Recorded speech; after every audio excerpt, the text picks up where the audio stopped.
ఒక అంబులెన్స్ ఉంచడం కానివ్వండి, మెడికల్ సర్వీసెస్ కానీ ఇవన్నీ ముందు వస్తూ జాగ్రత్తగా పెడుతున్నాము. దాంతోపాటుగా మన ఎమ్మెల్యే నాగేంద్ర గారు ఏమన్నారంటే ఈ సంవత్సరము ప్రతి కార్నర్లో అన్నదాన కార్యక్రమాలు కూడా చేపట్టానన్నారు. అది గుడ్ న్యూస్, స్వాగతించిన విషయమే. చాలా సంతోషం. కమిటీ తరఫున కమిటీ సభ్యులందరూ కలిసి ఇంత పెద్ద ఎత్తున కార్యక్రమం మన హైదరాబాద్లో నిర్వహిస్తున్నాము.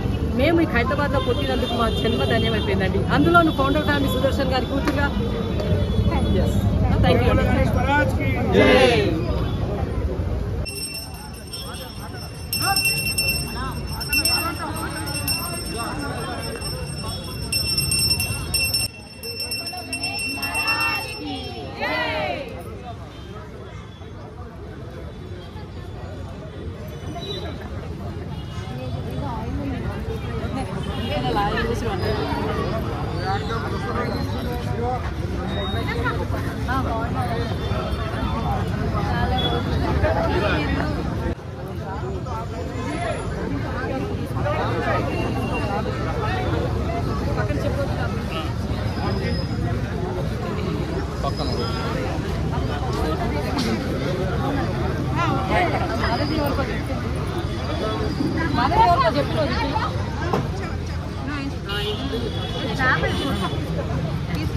ఏందన్నా